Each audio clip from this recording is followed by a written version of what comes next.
सर्वप्रथम मी सर्वांचे आभार मानते, त्यांनी मला बोलण्याची संधी दिली. मला जास्त काही माहित नाही, आता मी 10वीलाच आहे त्यामुळे मला जास्त काही माहित नाही, परंतु मी एवढंच सांगू शकते की आमदार साहेबांना आमच्या गावात प्रत्येक वेळेस जास्त लीड मिळायचं, पण ह्यावेळेस कसं काय मिळालं नाही हा सर्वांच्याच मनात एक शंका आहे. या शंकाचं निरसन व्हावं यासाठी आमच्या गावाने बॅलेट पेपरवर मतदान घ्यायचं ठरवलं. ईव्हीएम मध्ये काहीतरी घोटाळा आहे असं वाटायचं प्रत्येकाला, म्हणूनच सर्वांनी ठरवलं की बॅलेट पेपरवर मतदान घ्यायचं. हा आमचा हक्क आहे, तो आम्हाला मिळालाच पाहिजे असं मला वाटतं. ईव्हीएम हटवा, देश बचावा एवढंच मी सांगू शकते, आणि बॅलेट पेपरवर मतदान व्हावं यासाठी आम्हाला सर्वांनी संधी दिली पाहिजे. धन्यवाद. आणखी कोण बोलणार आहे? आणखी कोण बोलते? बोले. अतिशय कमी वेळेमध्ये आपण फक्त ईव्हीएम बद्दल जे काय बोलायचे ते फक्त बोल. आदरणीय साहेब, आदरणीय विजयदादा, आदरणीय भैया, माझं नाव विलास आदरट, मार्कडवाडी.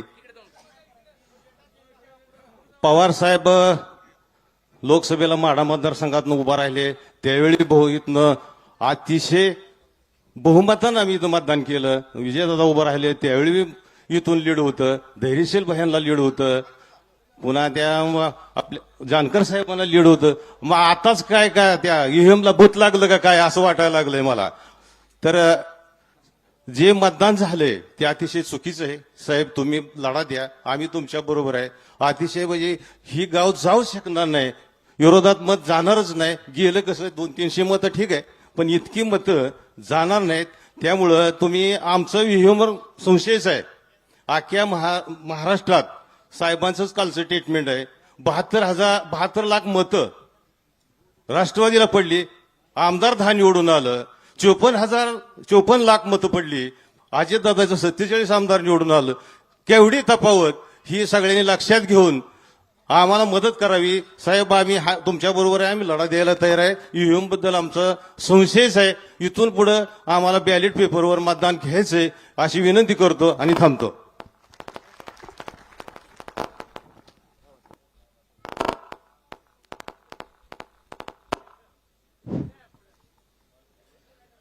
गावातील ग्रामस्थांनी फक्त ईव्हीएम बद्दल आपली काय शंका आहे ती अतिशय थोडक्या शब्दामध्ये सांगायचं आहे.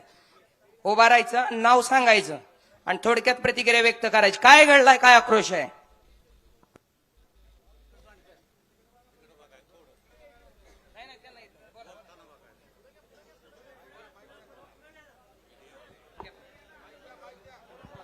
तिथंच राहू दे, हलवू नका त्यांना. त्यांच्या हातात माईक द्या सर. नाही ते करतायत ऍडजस्ट.